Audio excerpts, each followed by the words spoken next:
is the Infinity Summit Group. Truth, passion, success.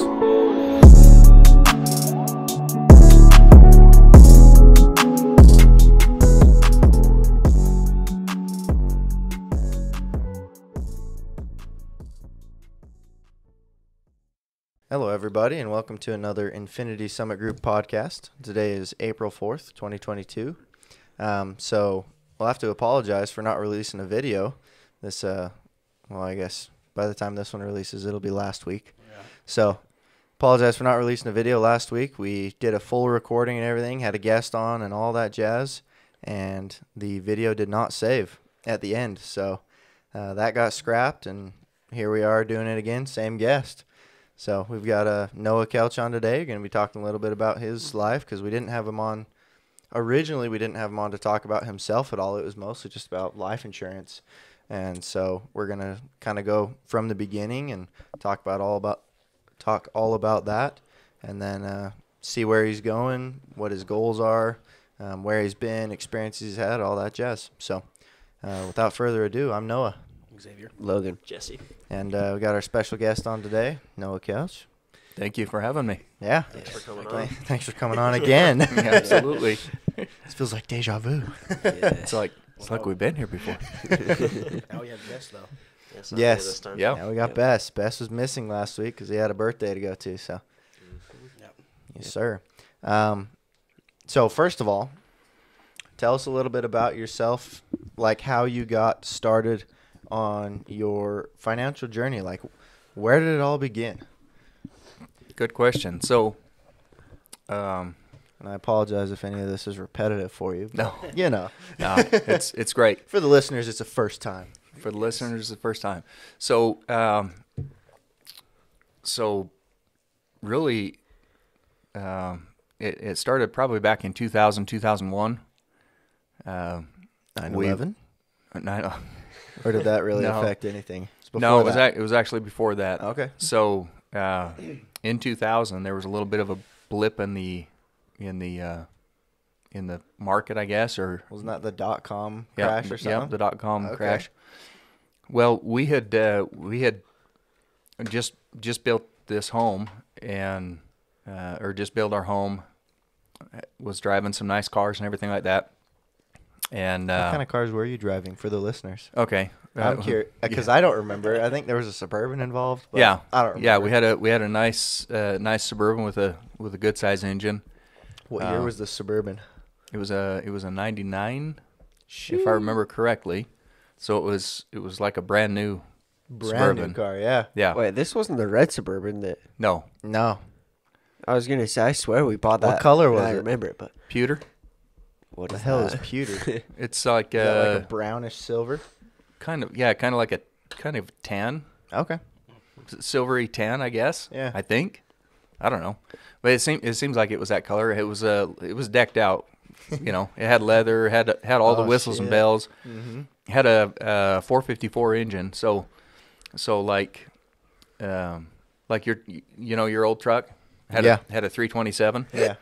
The old engines that they used to put in, like the GMCs? half tons, Uh-huh. was a 350, and then you step up to a 3/4 ton and a 1 ton, and they would sometimes put 454s in them. Oh, So it's okay. like it would be the equivalent of like the 6.0 engine Yeah. that they have in today's trucks. So Beefed out Suburban. yeah, yeah. What was the monthly payment on it? Do you remember? No, I don't. Okay. I was gonna say back then. Do you remember the price tag on it? Don't Or remember that even, either. Even a range. Was it like 30 grand and less? It was probably around 30 grand. Damn, what a cheap car. No, Yeah, yeah, yeah. But Nowadays. yeah, for sure. But the money that you made also purchased more, and Oh. therefore you made less of Oh, it geez, yeah. to purchase more. Made a lot less money. So anyway, we just built the house in '99, moved into it in February of '99. Had a Suburban, and I don't remember our other car. It might have been an Altima, a Nissan Altima. I don't recall exactly, but anyway. Just so we can get the full picture, do you mind saying like prices, kind of how much you were making at the time? I honestly couldn't tell you that either. That's fine. just because I don't I don't recall it. It's 20 years ago plus, so Yeah. you're good. Probably. I don't remember that long back either. I was likely making less than $10 an hour. But at that time, that was Yeah, what's the conversion of that to today? that 20, 25 an hour now, probably? Boy, I don't know. Yeah, probably 20, Approximately. 25 an hour. Okay. Yeah, so I was probably in today's dollars probably making, I'm guessing, yeah, maybe $18 an hour. So you guys Okay. are well over your means of living, eh? Yes. You say? Yeah, which ultimately was the problem. We were living just barely beyond our means, or actually we were living within our means, but then there was a little bit of a blip, meaning we weren't working as many hours. Bonuses weren't quite what they were before. And what had happened is we'd basically running our finances at full tilt, basically, you know, Living the American dream. Yeah, living the American dream, living hand to mouth, spending everything that we were making, and then when a slight decrease in income came, then the writing on the wall was, we have a matter of months before we're going to be in trouble, and if we keep this up, we're going to be bankrupt, lose everything. So rather than losing everything, we decided to rent the house out. The house payment at the time was $1,700 a month, which was a massive payment for me. It was massive. Yeah. Nowadays, that's like, what? That's nothing. But Yeah. back then, it was a massive payment. And And the house cost how much again? Total. originally, $156,000. Okay. Damn, what a cheap house. No, just Yeah, yeah. So anyway, but the interest rates were higher, much Yeah. higher, and we had a second mortgage on it. So over the life of the loan, you're probably close to $215,000, if not more. Paying the interest? Yeah. Oh no, double. Oh, really? So about 300 Oh plus. yeah, easy, because of the interest rates were so much higher. Do you remember what they were? By chance. I believe they were right in the ballpark of 7%. Holy fuck. For the house? Yeah, That's high. yeah. So It's like student loan territory. yeah, so anyway, we were living just a little bit beyond our means, and it was just like, holy crap, the writing's on the wall. If we don't do something fast, we're gonna be out of house and home and everything else like that. So, I took on a second job. Had worked a second job for a little while, but it still wasn't cutting it. Yeah. Still wasn't cutting the mustard. So What was the second job? I've had multiple second jobs. Used to install cabinets till 2 a.m. Used to Damn. I ran a gut truck for a number of years. You know, the food trucks that come around. Well, I didn't do that for a number of years, but I did it for quite a while. All of this after I went and worked a full day at Fashion. Yeah. Then I would go and do these other odd jobs. So installed for a long time. Ran the gut truck for a long time. Delivered Domino's. Just whatever we could do. Anyway. I don't know how people do second jobs. I did it for a minute and it was rough. It was It's two rough. part-time jobs is what it was. And Yeah. that was rough. Yeah. But This was rough for sure, it but was a different me for sure. what ultimately it was just like, sheesh, this is not working out. And the catalyst there was coming to the realization that I was putting my family's lifestyle in danger. You know, it was like, Yeah. shit, we're staring down the barrel of, I don't know where we're going to have our family. Mm-hmm. Where are we going to live? Do we have a roof over our head? Anyway, so thank goodness we were able to rent the house out for $1,400 a month. Remember, the house payment was $1,700. Yeah. We were able to rent the house out for $1,400 a month.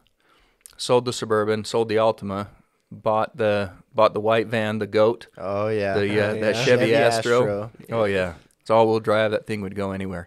Called it a mountain goat just because it would just go. Yep. And then bought a $50 car, and that was an old. I think it was like a 79 maybe, Toyota Tercel, and it was literally Is that a sedan? So I've never heard of a Tercel. It would be, yeah, it would be a sedan. It'd be like a, let's see, kind of like the Corolla, Okay. but smaller Yeah. and 2-door Oh. and really, really old. Yeah. Bought Almost as old as you. No joke. I bought the car for $50. It needed new tires, so I went down to I don't know, wherever the tire shop was. Asked them, hey, do you have any used but good condition tires? They said, yeah, we have a set for, I think the set was for $50 or $100 or something like that installed. So I bought used tires to go on it. It's reminding me of my snowboard, man. And $20 board, $100 bindings. yeah, and kept doing school, but we were able to rent the house out, moved into my grandma's basement, and was able to rent out that for $300 a month. And it was a small basement apartment, had one 10 by 10 bedroom. I think it was approximately 10 by 10. I didn't put a measuring tape on it, but just, It was pretty remember, small. it was small. Your bed was most of the bedroom. I remember. Oh yeah, and it was a queen bed. Yep. So the queen bed pretty much filled the room up, but that's we had Logan in that basement apartment, so we had 3 kids, and then Mom and I in that little basement apartment. But essentially, we, by doing that, it allowed us to dig ourselves out of debt, and reorganize our finances. So, and we just started treating money different from that point forward. We started having the mentality of pay cash for it, or if we're financing, then obviously make sure we're getting the best interest rate possible, and then also pay it down aggressively. Yeah. And to put some context into this, that whole basement apartment was like maybe 1,000 square feet. 600 square foot. Another perspective is the average prison cell is 6 by 8. So having 5 people in a 10 by 10 is fucking incredible. So that was the the bedroom. room. That was the bedroom, not the whole not the whole apartment. But yeah, the fact that you're all sleeping in a 10 by 10. yeah, it was tiny. The living room was probably about that size, maybe a little bit longer. Yeah, And then the kitchen was tiny. yeah. And then there was a little It's a hallway kitchen and then a bathroom and then And then a little That was- hallway that with was a, what was it, heater or something behind there? Water heater or something? a little hallway that Mm-hmm. that's where we kept you kids' dressers and Yeah. toys and stuff like that. So Wait, before you go on, I have another question. Okay. When you Keep interrupting you. Are you okay with that? yeah, Okay, sick. Yeah.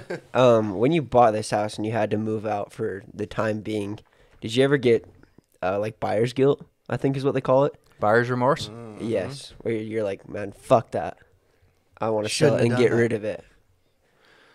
Sure. Yes and no. If we would have sold at the time, we would have not made any money. Mm-hmm. If you can imagine that, the value is there a little bit, but I didn't want to let it go because it was a good house. You just barely built it. Yeah, and B, it had so much potential. It was just like, man, if I can hang on to this, we got to have our family somewhere. We had moved out of, the reason we came to Riverton was because we, when Mom was pregnant with, or when Holly, my wife was pregnant with our first, there was a drive-by shooting next door in the house that we were at, out in Currents, and it was just, 4 a.m. We woke up to gunshots, and it was just like, holy crap! If they had gotten the wrong house, or, whatever, and it's just like, I told Holly, I said, there's no way we're raising kids here. This is insane. Yeah. And it was pretty rough at the time. I mean, it's a lot nicer than it is. It's a lot nicer now than it was then. It was pretty rough. So it was just like, hey, we're not living here. We're not raising kids here. So actually, bringing up that house, that's one of the regrets I have. It's just like, I can't believe I sold that thing. What a dumb move. Well, the things you know now, if you knew it back then, you Sure. wouldn't have. Correct. And because you sold it, you now know. Yeah. So Yeah. But anyway, costly tuition, huh? yeah. Yep. Had a few of those. Me too. Anyway, so that was 2000. We rented there for a year. Came back into the house. I was also doing school at that time too. So, Didn't you do? Was it programming school or something like Uh-huh. that? Yeah. Coding. yeah, Boys, he was learning to code Yeah. all that's the way back in illegal, bro. 2000. yeah. So I'd go to work and then go to school, and then on my days that I didn't have school, I would go deliver pizzas. So Non-stop. yeah, it was pretty much nonstop. Holy shit. But anyway, we did that for a year, and then we were able to move back into the house because we had reorganized ourselves and our finances, and we had unburied ourselves enough that we were able to move back into the house and be okay. We did take on renters when we got back into the house just to supplement the payment, Yeah. because I was still making a pittance at the time. And so we did that, and then fast forward a few years, I started making better money. As the economy starts bouncing back a little bit. Yeah, Okay. economy started bouncing back. I started making better money, but we kept our expenses low, tremendously low, Smart move. and we still focused on paying off a lot of debt. So, at Fashion, they gave bonuses quarterly, and where a lot of people they would get those bonuses and go out and celebrate, buy new stuff, go on pretty sweet vacations. We would look at each other, say, where's the best use of this? Do we want to blow it, or do we want to use this for our future? And ultimately decided, hey, let's use it for our future. So we did without the new shinies, and we did without some of the lavish vacations at the time, and just kept plowing money into either paying down debt or starting to invest a little bit here and there. But primarily at the time, it was paying down debt and getting ourselves in a better cash flow position. Because ultimately, there's only two ways to be financially free. It's either reduce expenses or increase passive income. And at the time, I didn't really understand enough about cash flowing assets to make a good investment. So we were playing with penny stocks and doing, just dabbling in stupid stuff, mostly that go towards your financial education in a not so good way. I feel that heavy. But anyway, so by the time 2008 came around, there were a lot of people, in 2005, 2006, I mean, real estate was going absolute bonkers. And, you just, if you had a pulse, you could get a loan on just about anything. And there were a lot of people doing it. And I was just like, no, this is not, something's not right here because, the lessons I learned in 2000, fast forward to 2006, it was just like, this doesn't smell right. It doesn't feel right. Something is wrong with it. I don't know what it is, but something's wrong with it. So we just stayed the course with what we were doing, and kept paying stuff off, just focusing on what we were looking to do. And then 2008 came, another stock market, or another good sized correction. But that time when everybody was losing stuff, losing homes, just there were a lot of people were going through financial devastation in 2008. We took a significant pay cut because the bonuses just weren't there to give anymore. The hours, we weren't working as many hours. The bonuses weren't there, so we took a significant pay cut. However, because we were living so below our means, it didn't change our lifestyle. It was just like, okay, no big deal. So we can't save as much money because that's what we were doing ultimately. We paid stuff off and then we were saving money. So we weren't able to save as much, but our lifestyle didn't change. So do you think it'd be beneficial to have recessions more often so that people gain an appreciation for when they the average person will say, especially this younger generation, they'll work and they just, they do the minimum labor or whatever required for their position. And it's just like, no, you work as hard as you can while the hours are there because you never know when it'll stop. That's an interesting phenomenon. So the general employee out there is what I call an MVP, or they produce MVP, which is minimum viable production. So basically, employees typically put just enough effort in to not get fired. Mm-hmm. And on the flip side of that, employers pay them just enough so that they don't leave. So, and the interesting phenomenon is when there's tons of work there, and the employer wants the employee to work overtime and, then the employee just wants time off. Yeah. All the freaking time they want time off.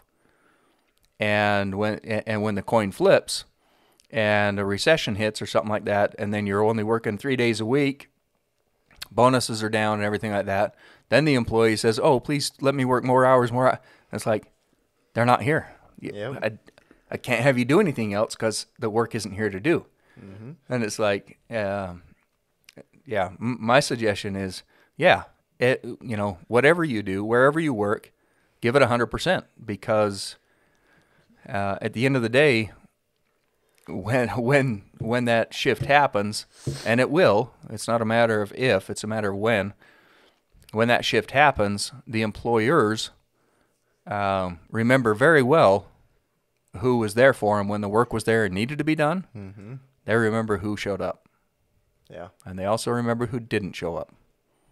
And when a recession hits, that's a great time to weed out the non-essentials. Mm-hmm. So anyway, 2008 come around, and by 2008, I had a couple people, because, worked at fashion. Everybody made about the same amount of money, with a few exceptions. But and when crap hit the fan again, we were just like, yeah, okay, that's another day, whatever. And that caught some people's attention. They're like, wait a minute, what are you doing different? Because you guys are not struggling, you're not losing things, you're not, what's going on? Your lifestyle hasn't changed, and everybody else is. What's going on?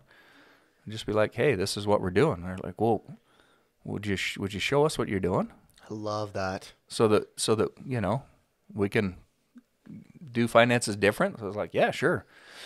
So come 2008, I told Holly, I said, "Hun, I know what I want to do when I grow up. I want to assist people with their finances. I want to assist them in achieving freedom." At this time, you're pushing 30.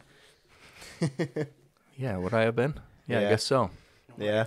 When I grow up, Yeah. that's what I noticed. I'm like, Yeah. funny. Well, that's a common phrase, right? Oh, yeah, I mean, for sure. people in their 50s and 60s, I don't know what I want to do when I grow up. It's like, Yep. oh, man, that's sad. But, yeah, so I had to have been pushing 30 or 20, 27, maybe thereabouts, but I don't remember exactly. I just remember having some pretty significant epiphanies.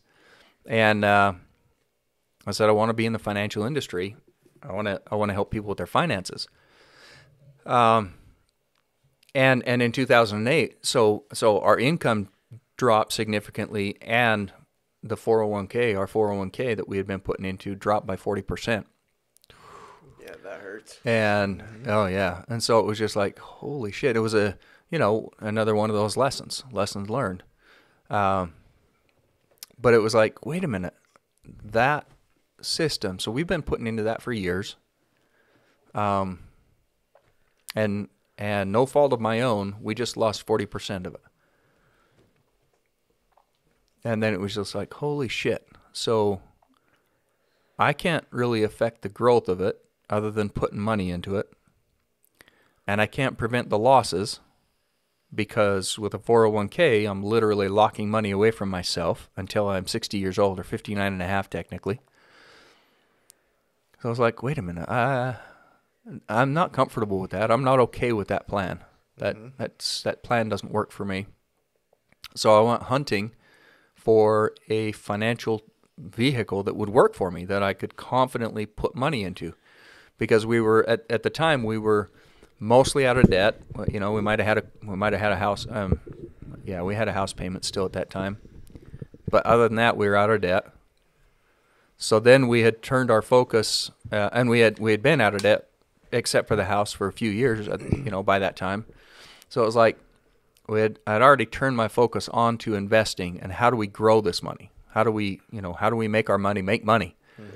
And then lost 40% in 2008 of the 401k. It was just like, freak. No, Remember monetarily how much that loss was? If you're comfy sharing. I honestly don't remember. Painful nonetheless. Yeah, I don't remember the exact numbers. We might have had 40 to 60,000. But still, cut by so- 40%. I have Ouch. another question too. Yeah, go. Since you have a whole life policy now, does all of your 401k stuff is it basically just gone into the ether, or does that thing still exist? So once you're 59 or 60, you're still going to get what's left of that. No, I pulled it out. How did you have access to it? How'd you pull it out? Take a 10% cut plus taxes, right?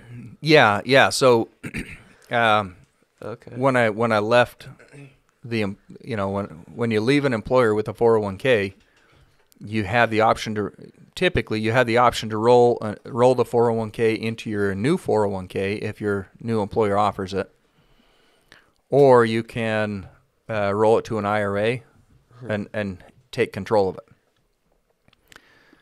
That still doesn't cross the tax line. It's still locked away from you.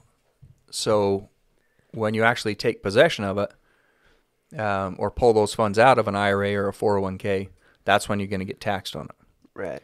And taxes are going to be paid now, later, or when you die. It doesn't matter. Government's getting their money, Yeah. right? Yeah. So the thing that I had to overcome was, okay, on top of the taxes, there's also a 10% penalty. So, And that's just if you pull it out early. that's if you pull it out before 59 and a half. Yeah. Okay. So what I looked at was, okay, if I pull this money out and gain access to it, and it's in my control, can I invest it and make up that 10%? Because really, that's really the pain of it. Because like I said, the taxes, that's not your money. It never was. Yeah. That's the government's money you're just hanging on to. So that 10% was just like, okay, we got to figure this out. Can I make the money back? Can I invest that money and make that 10% back? Right. So I figured that I could, and it's proven correct. Yeah. So I'm very happy about that. Very happy about the decision. I'm not in bed with the government any more than I have to be. Right. So, yeah. So back to your story before we cut in. You were just talking about how you had your 401k. Now we've established that you took it out and determined that you could make better money, and you're on this financial journey of there's got to be something better out there. Got to be something better out there.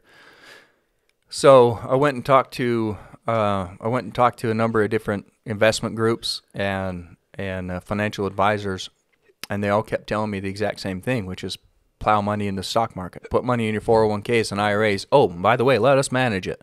We'll only charge you a small fee. We're probably cheaper than the next guy or the last guy you talk to, and so that's our edge. And it's just like, so what are you going to do different? Well, we're going to diversify it in in these money market or mutual funds, not money market. And we're going to diversify it in mutual funds and spread that money across, a diverse portfolio of, some aggressive, some not so aggressive. So you're protected all around, and just the same bullshit that you get from the typical advisor, which is more or less, we're gonna push either button A, button B, or button C, depending on your age and your and your risk tolerance, whether you're a high risk or a medium risk or a low risk, we're going to push that button, that magic button, and then all your money is going to go in here into this mutual fund, which, ebbs and flows with the market. They basically don't do a blasted thing except for select A, B, or C, and then they sit there and collect a fee on it. Mm-hmm. And these fees they collect, by the way, is not based on your profits in this account. It's based on generally how often things are traded in the account and your overall account value, isn't it? Yeah, they typically take a fee every year of the account value, of the account balance. So a percentage of the account balance, Mm-hmm. and then anytime a trade is made, They make money. they make money on that trade. Yep.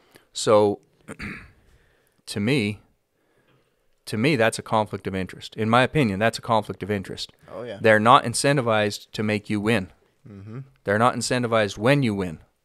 No. They're incentivized to move money, And drain your account. and they're incentivized to have you keep the balance with them. Mm-hmm. How are you going to win that way? Yeah, a lot of them work on assets under management, not on profits made. That's primarily how they do it. Yeah. You actually have to get into the upper echelons of investing before it's a mutually beneficial trade. So, and this is kind of getting off track a little bit, but you can do, and I don't know a whole lot about this because it's not something I've really gone into too deeply. Didn't pass the sniff test. No, I would do it. I just haven't. How do I put this? There's so freaking many opportunities that come across my desk Mm-hmm. that that produce the results that I'm looking for, and I get to maintain control. Mm-hmm. That for me to invest in these other things, it would be more like, hey, I've got this chunk of money. I don't have anywhere else to put it. I want a return, and I don't mind having it be out there for a lot of years. Mm-hmm. And then I would do it. I don't have any problem with it. But they're, what are they called? There's a name for it. But you got to be an accredited investor to even do it. And again, an accredited investor for the listeners. That's a net worth of $1 million or a single income of $250,000 or more, or a combined income of $350,000 or more, right? Yep. Okay. Yeah. So, what the hell? It's kind of like a private equity fund. Okay. And so you put your money with them, and they don't buy mutual funds. They buy blocks of companies or specific stocks or Specific assets. and they typically have skin in the game. Mm-hmm. So they'll do something like, they're going to pool their money in there also. So they're making a return on their money, but also they get 20% of the take. What is a private equity fund?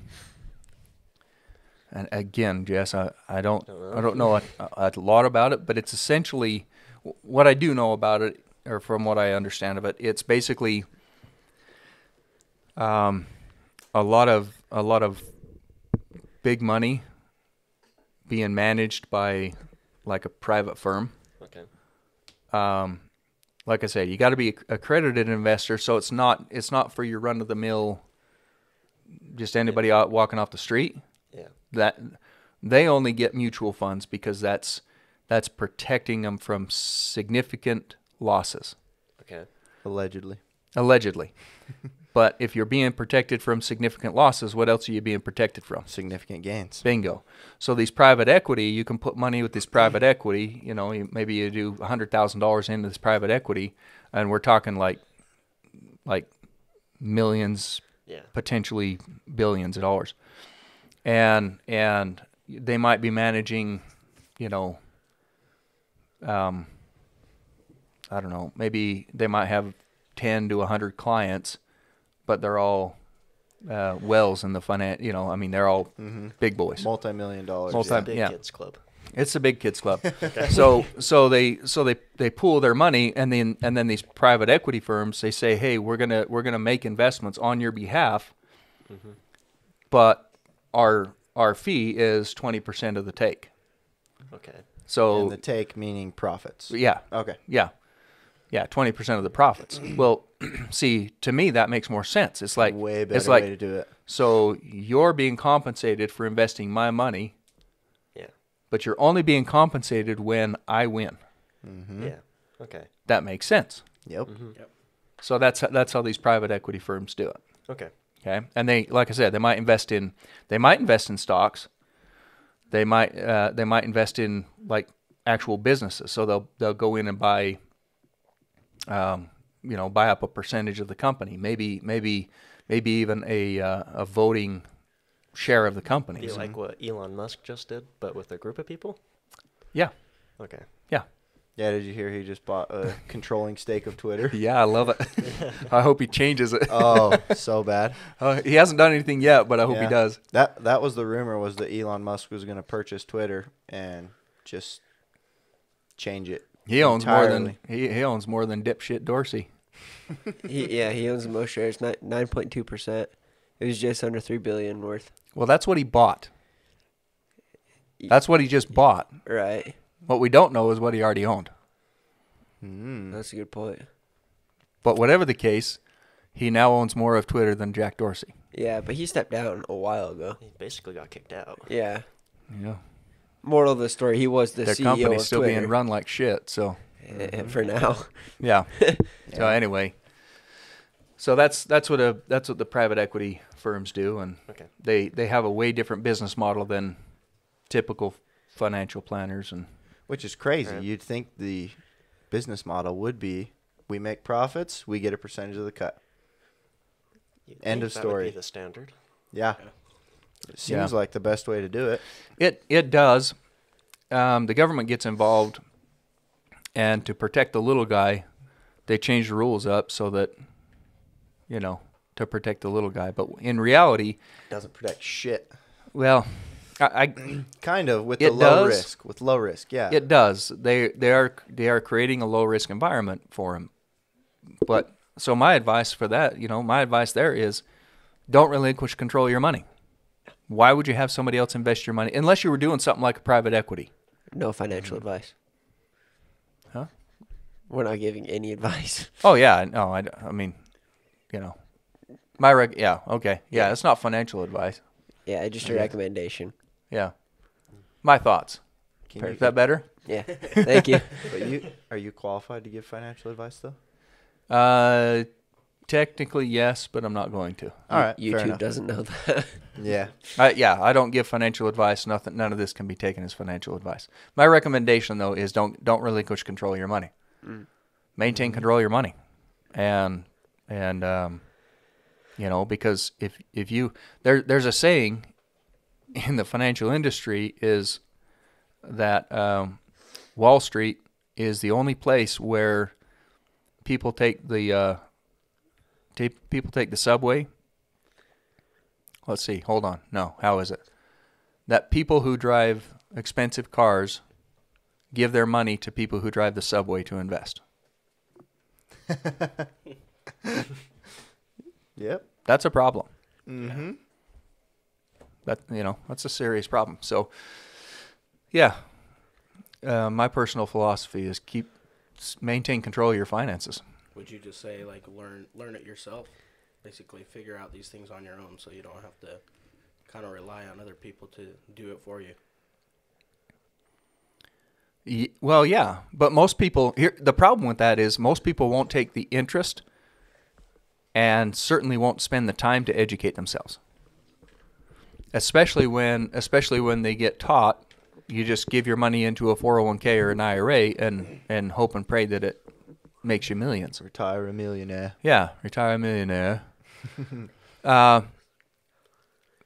Here's the thing, though, is how many people do you know have become wealthy because they invested in 401ks or IRAs? Zero. No. Have you ever read a book or heard a story of that being the case? Nope. So why in the fuck Mm-hmm. is that being taught to everybody? Actually, Why- in most cases, you hear about people being a single $1 million and don't know what to do for 30 years left that they have to live. That's what I hear more of from 401ks. Say again? That they end up having like $1 million in there and that's it to Okay. live for 30 years. That's what I hear a lot of. Okay, but how did they make the money? How did they make the million? Was it because the 401k or the IRA performed like wildly well, or was it because they plowed money into it for year in and year out? Yeah, I guess never It's the really thought second about option. that. But That's why I say how many people have it would be one thing if you could say if you've ever heard of a story being like, hey, you know what, I put $10,000 in the stock in a 401k or an IRA, and come to find out years later it turned in to be $2 to $3 million. Mm-hmm. It's like, wow, that's a success story, Mm-hmm. because you can do that in stocks, Yes, you Yeah. can. you can do it in real estate, you can do it in a business. It's never been done in a 401k or an IRA. So it's like, Yeah. so that goes back to you're protecting the general public from significant loss. And before the 401k, they had pensions, didn't they? Yeah. Where once you retire from a company, if you work X amount of years, then they guarantee you income for life. Mm-hmm. After that, Yeah. it'll be X amount percentage of your average income you were making, basically. Yeah. So they got rid of that, made the 401k. Well, what happened there is pensions were run by the companies. Right. It was the company's responsibility to make sure the pension was funded, and that the pensioners, the recipients, continued to see their money. Mm-hmm. 401ks and IRAs, especially 401ks, that transferred the risk from the employer, from the company, onto the employee or the individual. Mm-hmm. So they just kind of wash their hands of the responsibility of taking care of the individual's livelihood after they retire. Which I think was a great leap for businesses, honestly. Yes. Yes, Yeah. Yeah. I agree. And but it was a would shitty leap for the individual. well the problem, in my opinion, the problem comes down to government meddling. Mm-hmm. Like everybody's like, oh, okay, we got Social Security. Social Security ain't shit. Mm-hmm. Yeah. It isn't like crap, diddly squat, and that's diminishing even worse. Mm-hmm. And it's because the government mismanages it, and they have from day one. So if people understood, see, there's nothing inherently wrong with a 401k or an IRA. There really isn't. It's a financial tool just like a savings account or a life insurance policy. Where it becomes a problem is when people don't understand the rules to the game they're playing. The connotation around a 401k and IRA is that you put money away in there every month and you will retire and have enough to retire on for the rest of your life. That's Correct. the connotation, and it's wrong for the most part. Yeah, because you have market fluctuations. Yeah. You've got fees coming out of it and expenses every single year. Mm-hmm. And so essentially, here's what they do. Here's what they do, and here's how they peddle them. Is, based on an average market return, or Of what 8 to or 10%. what the S&P has done over the average lifespan. Okay, what they're doing is they're taking the average of what it's returned, which is true. But that doesn't. How do I put this? Money doesn't move on averages. So, I'll give an example. This is kind of a, I'll just walk through this example. So if you invested in a company and they did a phenomenal job and they had 100% gain the first year, then the second year they had some growing pains because they grew way too fast, so they just had some really significant growing pains. And so you had a 50% loss the second year. And then the third year, they got their stuff together and they just blew it out of the water again. And then the fourth year, there was a market correction and it wiped out another 50%. If you take the averages, you've got 100 minus 50 is 50, plus 100, now you're up to 150, minus 50, now you're back to 100. Mm-hmm. That's 100% gain over a 4-year period. So you divide that by a 4-year period, that's an average gain of 25%. Anybody interested? 25% gain? Well, of course. Average? Absolutely. Mm-hmm. Now let's put some dollars to that. Now let's put some dollars to it, some actual dollars. So let's say you start with $100 and you have 100% gain. How much money do you have? 100% gain, you'd have $200. And then if you have a 50% loss the second year, how much money do you have? Back to $100. And another 100% gain? Back to $200. And then another 50% loss. Back to 100. So if you start with 100 and you end with 100 4 years later, what was your actual gain? 0. Okay. Even though you averaged 25% annually. Mm-hmm.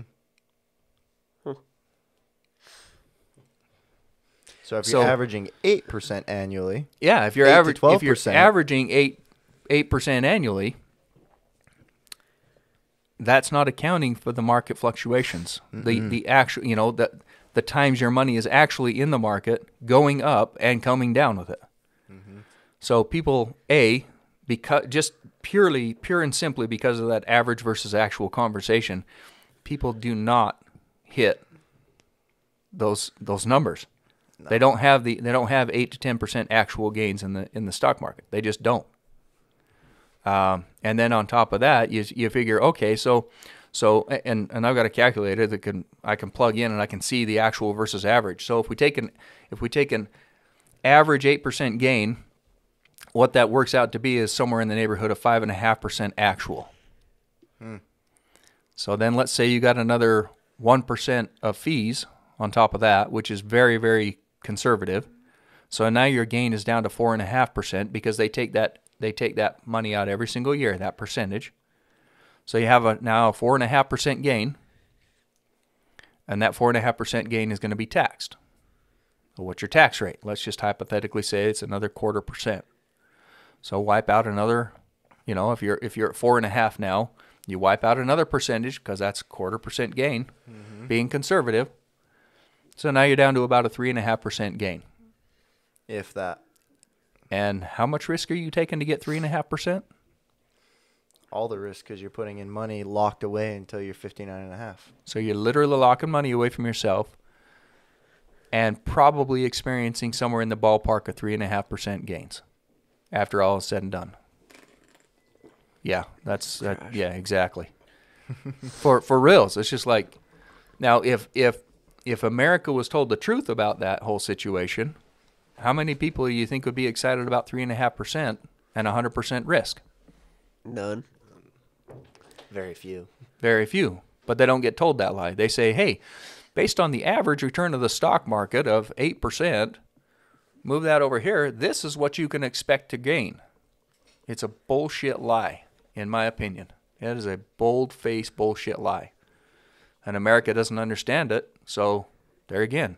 It's not that the 401k or IRA is bad, it's that people don't know the game they're playing. Right. And you're not going to become a millionaire making 3.5%. Unless you're just plowing a ton of money into it. So we've pushed life insurance pretty hard here. Will companies? So we read the book. That was the life insurance one. That was like 3 or 4 hours that you recommended to us. And so the guy in there recommends that, or says that you can talk to your employer about seeing if they'll match your life insurance input instead of your 401k. Is that something worth everyone checking out if your company offers a 401k? You can ask them. Yeah, it says. You can ask them, but seeing, unless the employer knows about life insurance and the benefits of it, then likely not. Likely not. They're going to be like, well, and second of all, 401ks are pretty expensive to get up and running and to have going for the employers. So if you've got a 401k, they're probably not going to change it. So And also, one more thing. The other problem with 401ks is if you offer it for one, you have to offer it for all. So you can't be selective and say, hey, Jesse, I'm not going to give you a 401k because I'm going to match your life insurance policy, but for everybody else, it's 401ks. They can't do that legally. Okay. So would that be something, though, like, worth, since I don't even have a 401k through my company, is that something worth reaching out to them and seeing if that's something that they would do, is match what I put into my life insurance up to whatever they do the 401k for? What's the worst they could tell you? Yeah, I guess no. That's And then you're in the same position you're already in, right? yeah. Although, No harm in it. if they do match your 401k at all, that's free money. Yeah. Should we all try that then? I don't even know if I have a 401k, but if I do, pull everything out if I can. Not financial advice. You couldn't pull it out right now if you do have a 401k. Why couldn't I just take the 10% hit? Because you still work. Because you still work at that company. Right. Okay. Yeah. You can't access it if you still work for them. Gotcha. It's a catch-22. Yeah, sounds like a good way to keep people working forever. Yeah. So 401k is not necessarily tied to you, it's tied to the company then? Both really, because when you leave the company, you take your 401k money. Okay. You just can't access it while you're working there. Correct. Okay. And unless, I mean, some of them do have special provisions, hardship provisions. Okay. That and that depends on the 401k. Some of them do have provisions where you can access it in extreme hardship, or I'm extremely sick of not having my money. Yeah, no, that wouldn't fly. That wouldn't fly. They're pretty cut and dried, and they're heavily regulated. Yeah. Okay. So I have another question.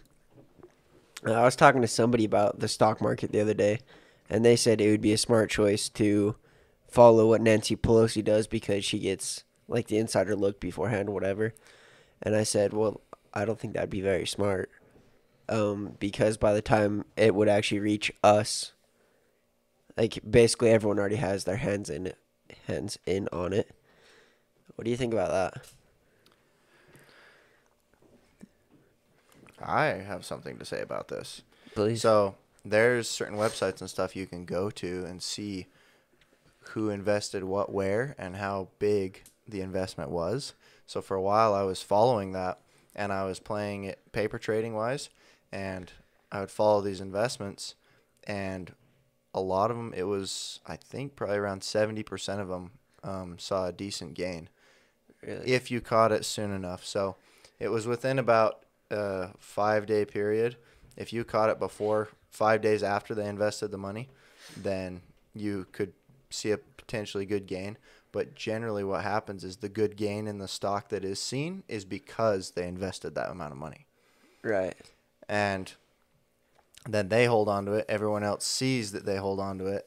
They jump in, and then the big investor jumps out, makes a ton of money off of all the people who collectively followed it. Exactly. So it wouldn't be smart. So it is smart in some instances, especially if you. What I was doing is I was looking at who put their money where, and then I looked at the stock and saw if it had a significant jump yet. If it had not jumped, then I would throw money at it, and it was about a 70% hit rate of I would see good gains off of it. So it definitely has potential. It has potential, and just be careful with that. Be careful with anybody who says this would be a smart move in the stock market. Right. That would be my advice. Yeah, I mean, we were just throwing shit. Yeah, of course. But yeah, it's not a bad move to follow the big money. Mm-hmm. That's especially the insider trading big money, Right. which congressmen and women are. Mm-hmm. So Yeah. Because they even get it before the accredited investors, don't they? they're talking directly with the business owners. Well, Okay. yeah. What's happening there is they're making laws to favor specific businesses. Mm-hmm. So basically, what they're doing is they can see what's coming down the pipeline. They make investments, and then things get announced that this change is or this whatever, this company gets awarded this contract.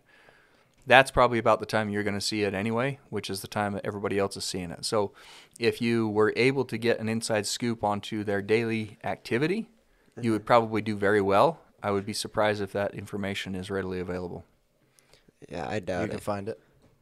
Yeah. It's generally, by the time it's released on the actual websites of who purchased what, it's generally about 2 days old. So Yeah, it probably that's wouldn't before hurt. I mean, that's before the news comes out. Yeah, It's probably not a bad strategy. it's a full-time job to watch though. Oh yeah. So Interesting. let's get back to your story if you don't mind. We just got through 08.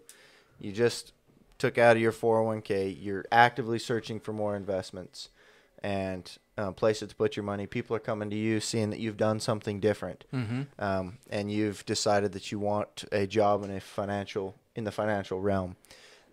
So kind of where do we go from there? in your journey?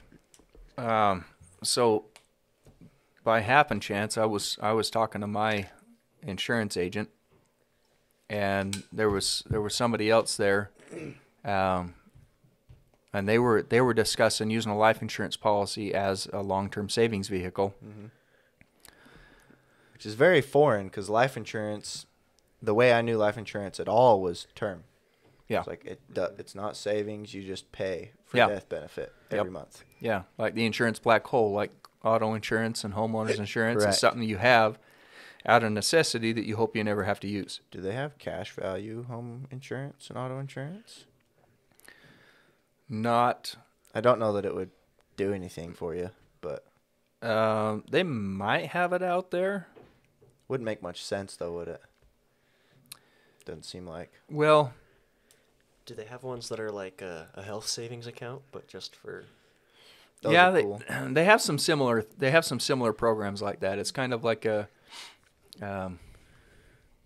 well, I mean, ultimately that's what insurance is pooled risk. Yeah. Everybody is having a known risk to avoid an unknown risk, or to transfer it's not even avoid, 'cause you can't avoid the risk, but Transfer the cost. to transfer the cost of an unknown event. So, as an example, 5 of us here, we all put in however much money to protect against our houses burning down. And we have no idea if it's going to happen or when it's going to happen, but statistically speaking, not necessarily the 5 of us here, but you start expanding that out to a certain number, and the insurance company has all this data, and they say, okay, well, of these 100,000 clients or of these million clients, we're going to have X percentage of homes burned down each year. So if everybody puts in a small amount, that covers the administration costs, and it also covers the cost when those few burn down. We can cover those costs. That's what insurance is. So, yes, they have it. Yes, they to answer your questions, they do have. I mean, that's what life insurance is. Is that like Health savings like account? health savings, but it's a little bit different. You can also be self-insured, but you typically have a grundle of money, or like I know some real estate investors who self-insure their properties, so they don't pay an outside insurance company. They just say, hey, we own the individual. They might have, let's say 50 homes. So they say, out of these 50 homes, the chances of one of them burning down is probably one. I'm going to have one event maybe every 5 years. And so they've got enough money set aside to, if one of them burns down, they've got the money to take care of that, or they might have enough for 2 of them set aside. And they just continually feed into that a little bit at a time, a little bit from each of, from all the cash flow. They feed into that, and then when the event occurs, they take care of the event. So they're not paying a third party to insure; they're just self-insuring. That saves so much money. Yeah. That'd be fantastic. Yes, and Yes, if they I had need to know. if they had 5 houses burned down, Yeah, that would be shitty. then then they've taken on all that risk, right? Yeah, that's true. So it's genius once you get to a certain threshold, because at a certain threshold, you're paying enough out in premium that you could just buy the home. Yeah. As an example, we figure, if you figure $1,000 per home, and you've got 50 homes, $1,000 per home per year, you've got 50 homes, that's $50,000 a year that you're giving away to somebody else or pooling in your own pocket. And if the home can be replaced for, let's say, $150,000, then 3 years worth of premiums, and you've covered the cost of a home. So if you don't have an event in 3 years, you broke even. Or, if you only have one event in 3 years, you've broken even. If you have one event in 5 years, you're money ahead. And you can bring down the cost of what you're putting away. Yeah. So, kind of a cool system. But anyway, so so I knew enough to be dangerous by that point, and this was actually in 2012. I knew enough to be dangerous. I knew enough about finances to be somewhat dangerous, and to know what questions to ask. So I started asking the guy questions, all kinds of questions, and everything that he was answering was checking off my boxes. It was just like, yep, that works. Yep, that works. Okay, yep, yeah, yep. So it was just like, what the heck? So we ended up talking for, I believe it was between 2 and 3 hours. And I went home and told Holly, I said, "Hun, I found the financial tool that is going to change our life, that we can actually use to accomplish our goals and objectives. And I also found the company that has the integrity that I can feel confident working with. And number 3, I'm ready to change careers." I'd been at fashion for about 20 years by that time. Yeah, it was. Yeah, I was at fashion 20 years. Almost exactly. So it was a massive leap going from the top of that game to the bottom of a brand new industry, but because you were on their board, right? Essentially.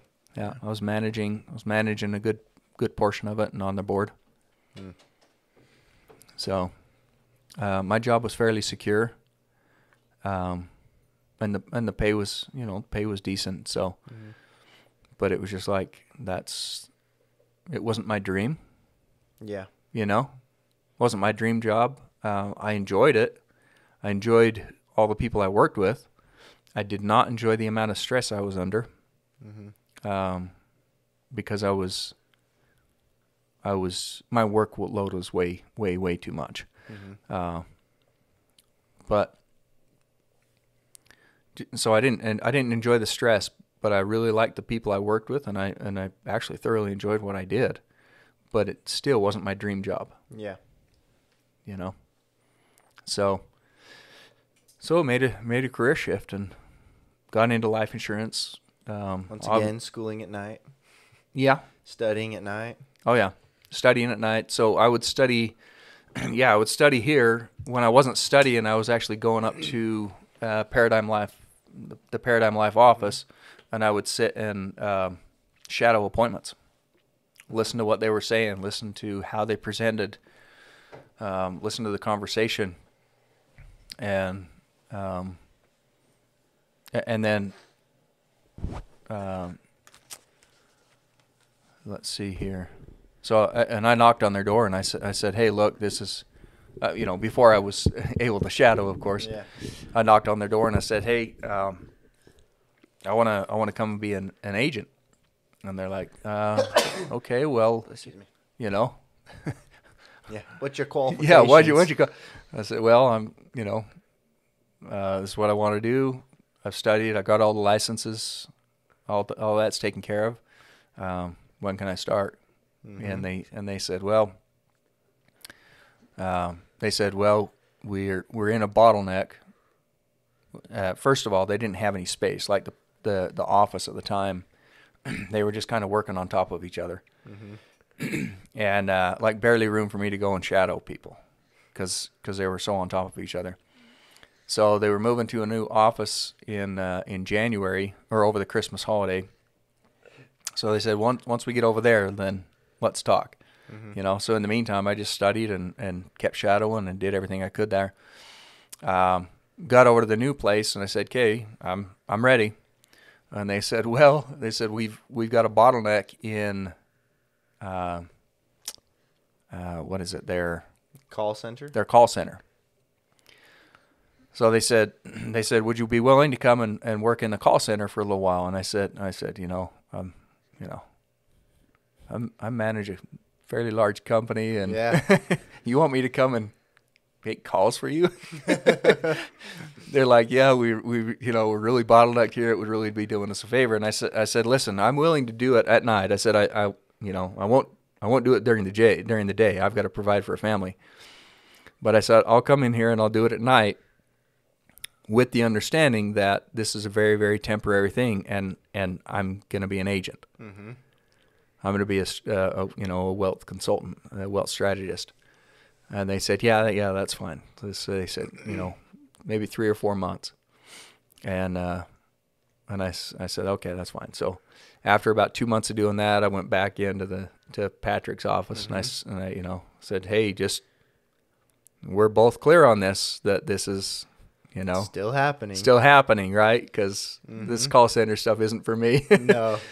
And he said, and this was in February, and he said, he said, "Actually, we're ready for you now." So perfect. So so they held up their end of the agreement, which they were in integrity. That's one of the things that attracted me to them. But the rest is history.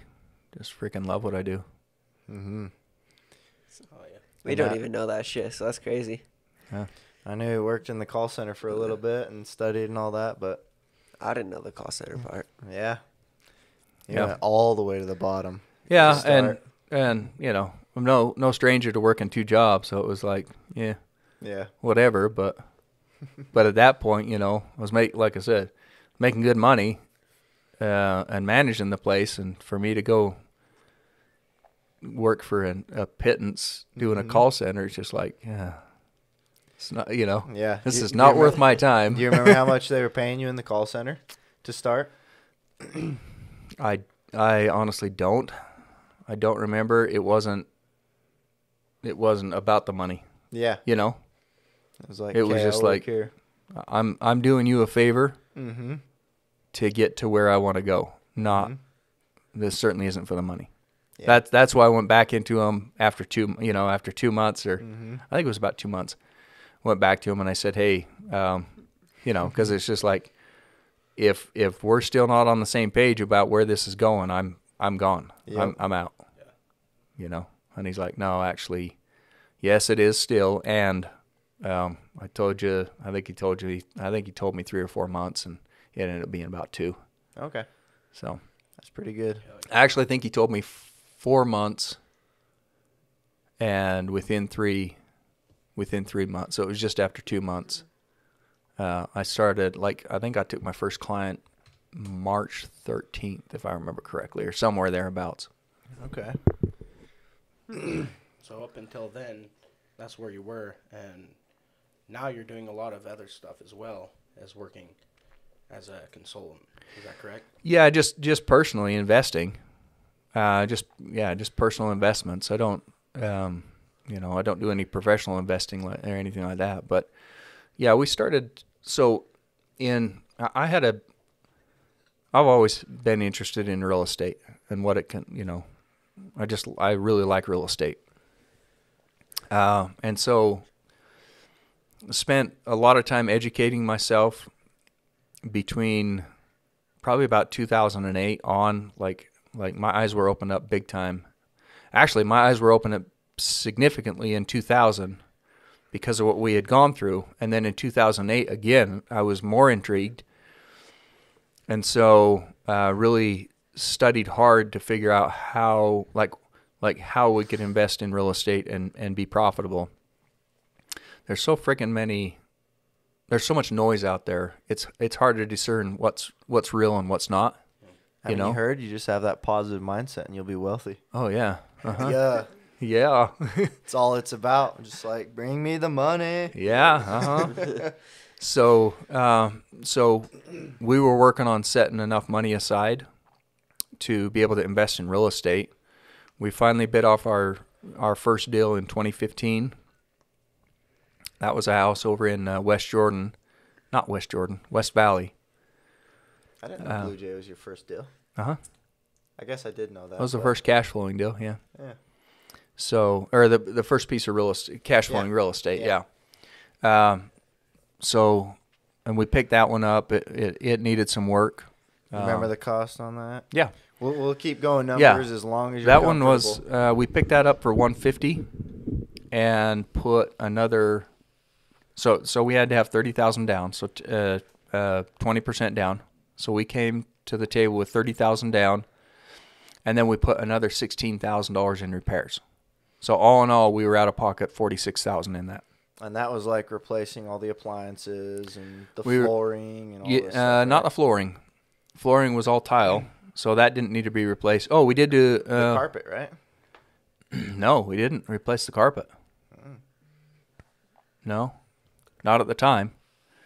We it was missing some windows, or they were just broken to all get out. So we replaced some windows, new paint, new roof, because the roof was leaking, new kitchen cabinets and countertops, new appliances. It did not have an indoor washer and dryer. It was outside the house, and I was just like, no, that's not acceptable. So we did a little bit of remodel and move some things around in order to get the washer and dryer inside the house. We had to redo some of the plumbing, some of the electrical. She was a fixer-upper. Oh yeah, she was a real beauty, a little real fixer-upper. But that's what we like. Lots of good memories. Yeah, you guys did a lot of work on that, a lot of cleanup on the outside. But with a little bit of sweat equity, we were able to cash flow that thing, and it rented anywhere from $1,200 to $1,450, because we had it for about 6 years. Mm-hmm. So we rented it. It started, I think, about $1,200 or $1,250, and by the time we sold it, we were up to $1,450, $1,475 thereabouts. Mm-hmm. Just sold that. Was it last year? Yeah. Last year? Mm-hmm. Why did you sell it? 2021. The layout was really funky. It was just like a very, very strange layout. The reason we got it at such a good deal was because nobody wanted the layout. Quite honestly, at least that's my opinion. And so if we had gone into another correction or a downturn, and somebody had any other choice of a house, they would go for the other house. So it was an opportunity to get out of it at the peak, at what we felt like was a pretty good high point of the market. And also the rents were not what they should have been either, based on the location and based on the square footage. Because nobody wanted the layout. People would go to the house, and I'm making this up because I don't know. I wasn't there with them. Had a property manager do this, but I suspect people came to the house and they're like, okay, well, this is one of my options. What are the other ones? And they went with whatever else they could because the layout was so stupid. Okay. So it was just an opportunity to get out of a stupid layout. I have another question too, about real estate kind of stuff. I was talking to somebody about like buying like a fixer-upper and then fixing it and like raising the rent. And they said, well, why would you fix it up if you're just not going to sell the house? You're just going to rent it out. You can you increase the rent with how nice it gets inside, correct? Yes. Okay. Because I told them that, and they're like, no, you can't do that. And I was like, yeah. How many properties do they own? Fair enough. It's forced improvement. Yeah. So you go in, you make you make the place look nice. You do some things to it. Now, you got to be careful what you do, because as an example, you go into a house and it's got appliances like just the old-fashioned white, ugly appliances, and you go in and rip all those out, and you put in Wolf appliances, which are astronomically expensive, right? Because it's real nice. Mm-hmm. Your rent's not going anywhere. What about like cabinets? You know those ugly brown old cabinets? They're like so ugly to look at. What if you put in new stuff and then did like a new paint job and made it look like kind of newer? Yeah, you can. Yeah, you can. If you do a facelift on it, oftentimes you can increase the rent. So a lot of geez, I just watched a webinar about this very thing. I think I sent it to you boys. We were watching it together, I believe. Okay. Or is it a different one? Was it the one where they were? Yeah, it was that same one. Mm-hmm. So what they were doing is they were going and it's this kind of like the private equity that we were talking about, but it's called a syndicate. So it's a little bit different, but the syndicate investments and the difference there, like the private equity, you don't tell them where to invest. You just say, hey, here's a chunk of money, and they do their thing. Okay. A syndicate is, hey, we're pooling our money and we're going after this particular investment. Do you want in? Yeah, do you want in? So they were picking up this real estate, and it was built in the 70s or 80s or something like that, and it still had original stuff. So what they were doing is they were basically saying, hey, we're going to come in here, we're going to make improvements, we're going to bring them up to like market rent, modern, we're going to modernize them, right? So they're either painting or replacing cabinets, they're replacing appliances, old garbage appliances. They might replace the floor, give it a paint job, so just do facelift, maybe carpet or whatever. And they're able to raise the rents by a couple $100 a month per apartment building, or per apartment unit. So, yeah, that's you're forcing. It's called forced appreciation, or you're forcing the appreciation. Right. Okay. Okay, because it's going to naturally appreciate on its own. It just makes it that much more attractive. So you're forcing it. That's why they call it forced appreciation. So yes, it's genius. Okay. Like, we would have had a hard time renting Blue Jay the way it was, but we gave it a facelift, and then it was a desirable property, and we've never had a problem getting renters in there until we sold it. So we sold it, and we made a handsome profit. Picked it up for $150, put improvement. Like I said, so we figure the purchase price and what we had into it, we were what, 146? No, 166. 166. And then when we went to sell it, we gave it another facelift. Did we paint? We painted this last go around to get rid of the cat piss smell. Okay, so we replaced the carpet, flooring, yeah. Painted the floor with the Kills stuff to wipe out any of that smell. So we replaced the carpet. I think we patched up the walls. Did we had patch? Had some people come in, patch up. Oh, and yeah, paint. we painted. Yeah. Yeah, we had somebody paint. Yeah. So we replaced the carpet, painted, replaced a couple of light fixtures that were broken or missing. Got rid of their AC thing. Do we replace it with a new AC? Or what do we do with that? Yes. Yeah. Put in a central air. Put in a central air. Yeah. So I think we were about $12,000, $12,000 to $15,000 again in improvements. Bring your total cost up to about 188. 180, yeah. And then we sold it for 380. 385. Mm-hmm. Decent. Yeah. In 6 years. And it had cash flowed the whole time. So it was a good deal. That's a win. It was a win. Damn good deal. Yeah. Yeah, the kids put blood, sweat, and tears into that, and they'll get it back.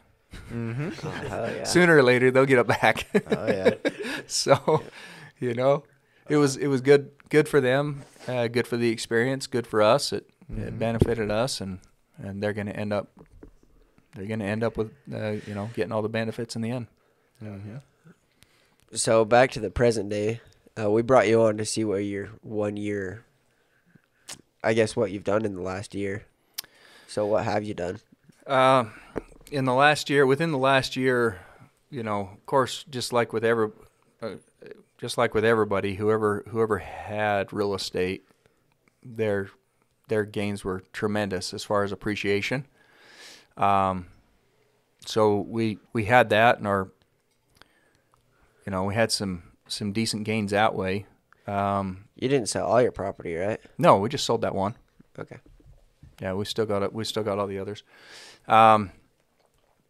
Within the last year, we have gone into a couple of the syndicates. Invested more money into syndicates, which are those pooled investments. Yep. This time it was mobile home parks. So we've got positions on a couple of mobile home parks now, and plowing as much as we possibly can into life insurance policies still, and that will continue to happen for a long, long time. At least the intention is. We just recently picked up another home, another investment property, and that one will hopefully become. Right now they're doing the repairs, so they're forcing appreciation on that one. Picked it up for a steal. This is a damn good deal. Yeah, I picked that one up for a steal because it needed some love. It's being rehabbed right now and should be up and running and hopefully cash flowing probably. I think they're projecting July. Oh, so heck yeah. About what, 3-4 months from purchase to cash flow, and then actually just went under contract today on another property. Hell yeah. Nice. Same people? No. Oh, okay. No, Mid-South. Oh, that's right. Okay. Yeah. So I've been kind of watching things, and one popped up today that was similar to the one that we saw the other day. Yeah. Similar in cash flow, but gross rate multiplier was higher. It was $10,000 less. Oh shit. $10,000 purchase price. Yeah. $10,000 less purchase price, and actually I like this home a lot better. It's bigger. It's a more centralized location. Has a nice big storage unit in the back, separate. So I was like, sweet. Yeah. So we just went under contract today. So Congrats with that. Yeah. Thank you. Congrats. Thank you.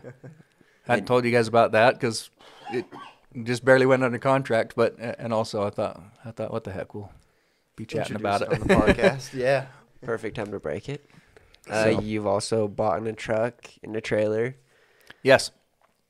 Yeah. So going back to years ago when everybody was spending their bonuses and we were investing our bonuses or paying down debt to increase our cash flows, one thing that really stuck out, and this is from Dave Ramsey, or that's the first time I heard it anyway. He said, live like nobody else will, so that later on you can live like nobody else can. And that's what we were doing, and that was just like, that's when we looked at those big checks, it was just like, well, we could go on a lavish vacation now or invest in our future so that we can have many lavish vacations. So yeah, to your point, Logan, yeah, we did just buy a nice, it was a used truck, a little bit older, but a beautiful truck and a really nice fifth wheel we've been wanting for a lot of years. See, the thing is we've never gone without. I mean, we've still gone camping. We've still had the family vacations. We've done all the things. We've had cars. They just maybe weren't the newest, shiniest. They weren't, the most lavish vacations. It wasn't the Taj Mahal in our camping trips. But what our goal was is to achieve financial freedom, where, and my definition of financial freedom is having more passive cash flow than monthly expenses. Which is the definition, not just your definition, right? I have no idea. Or if you ask different people what's financial freedom to you, they'll oh, that's fair. They'll have some version. That's fair. right? That might look might be totally different. So that's why I disclaim it as my definition. Yeah. I've heard that multiple times, so it's many people's definition, but not everybody's. Fair. So that was our goal, and the fun thing about financial freedom is once you become financially free, then you give yourself raises, or you increase your living expenses by acquiring another asset. Mm-hmm. So, like for the truck and trailer, for instance, those syndicate deals that we invested in, which are actually going to start cash flowing this month, the ones that we made in October, they're going to start cash flowing this month, so we're excited about that. The projected cash flow from that was more than enough to pay for the truck and trailer. So here again, it comes back down to, okay, it changes my cash flow or my lifestyle zero because it's not coming out of my pocket. Yeah. Well, I have an asset that's producing the cash flow to take care of that payment. And you're still making profit, right? Yeah. Fuck's sakes. Oh yeah. It's so good. Yeah, because with those with those particular syndicates, the cash flow starts low and it increases over the course of years. And then after a certain period of time, their intent is to either refinance or sell the investment and give us our TAW back plus. So with the lowest cash flow projection, that's enough cash flow to pay for the truck and trailer. That's more than enough to pay for the truck and trailer. Sure. Wow, that is so cool. We did the same thing when we bought our Audi and the Explorer. Yeah. So we bought those in 2016. And we did the same thing there, and they're actually going to be paid off here in a couple of months. So that's kind of fun because now it's like, okay, we've already got the cash flow to cover the new expense, and now we're going to have a significant expense drop off here in a couple of months, and now what are we going to do with that cash flow? So it's a fun problem to have. Good problems. Yeah. So with these next two homes that we just went under contract with, and the one that we just recently purchased, I think our cash flow is going to increase probably another $600 to $700 a month. So, I know we've talked about this before, but how much savings would you put aside for what do they call it, the rainy day fund or whatever? Because Yep. I think that'd be important to go over again. Yeah. So that's going to be dependent. Like that's a personal preference thing. If your job is extremely secure, then you may only feel like you need 3 months or thereabouts. Mm-hmm. I'm self-employed, so I like at least a year. Mm-hmm. 12 months of expenses. But that's going to be kind of a personal preference. Now, on top of that though, you got to so what we did, because I'm self-employed, right? And I'm 100% commission. So it's like I go months without, or I can go months without making any money. Right. Right? From the insurance sales. So I like to have 12 months of expenses set aside for personal or household expenses, and then in addition to that, we also set aside or have enough of a reserve. I like to call it reserve personally. People call it rainy day funds or emergency funds or chaos edge. Heard it called like all kinds of things, but I feel like words have power. Mm-hmm. and I don't like chaos, and I don't like emergencies. Yeah. So I don't mind rainy days. I love rainy days, so I don't mind having a rainy day fund. But I prefer to call ours a reserve. So I like to have at least 12 months of reserves for personal and family expenses.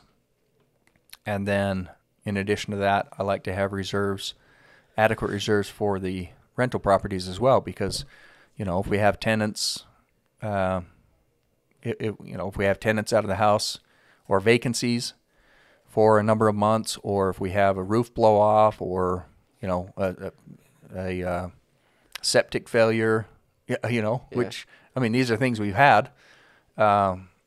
Ultimately, if you have an asset, and an asset to me, here again, an asset is anything that puts money in your pocket. But if you have an asset that is cash flowing, and then you have a vacancy, or you have a septic system go out to where it's not a livable place anymore, but you still got to make the payment, you're not collecting rent, that becomes a liability real quick. Mm-hmm. So we like to have enough reserves to be able to make any repairs, and or keep making the payments if we have vacancies for a number of months. Right. So, but ultimately it comes down to a personal preference. One thing in 2008, 2009, there were a lot of people that lost a lot of real estate, and it was because they didn't have the staying power or any reserves. A lot of them were getting loans that shouldn't have had loans, or they were extending themselves and getting multiple properties and things like that, but they didn't have any reserves. And so I like to call it the merry-go-round. As long as the merry-go-round is running, everybody's having fun. But when the merry-go-round stops, then you see who's wearing clothes and who's hanging out to dry. And so what wiped out most of the people in 2009 was not having adequate reserves. And you got to think of that, because it's like, okay, where the property's values were in 2006 was pretty high. And then 2008, 2009 hit, and it dropped substantially. But since then, it's come back up to like way higher than 2006. So it wasn't about the value of the property. It was that they didn't have staying power. They couldn't make the payments, because a lot of them were in mortgages they couldn't afford, and they shouldn't have been in the first place. So, or they didn't have the reserves, and so they went belly up, lost everything. Now, can the bank call a loan as due in full if the value of the property depreciates enough? No. No? Okay. No.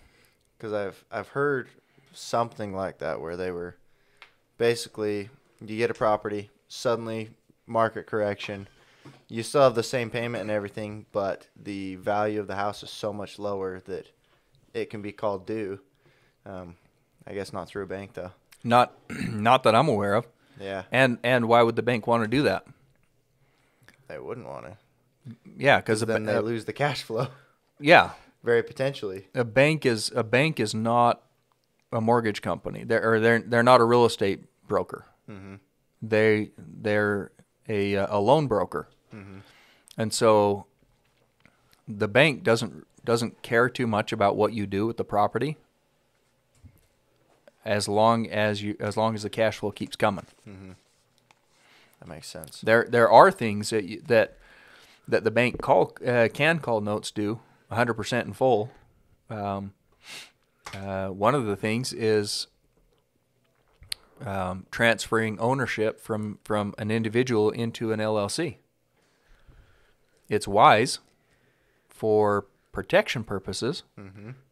and tons and tons and tons of investors do it, but there is a clause in those mortgage notes that say, if you transfer ownership, the bank has the right to call the note due immediately, in full. So, we've done it to multiple properties. They never question us because we always make our payment. Mm-hmm. They don't give a shit as long as the payment's coming. That's what they care about. Yeah. So I've never heard of that. And even if the house was underwater,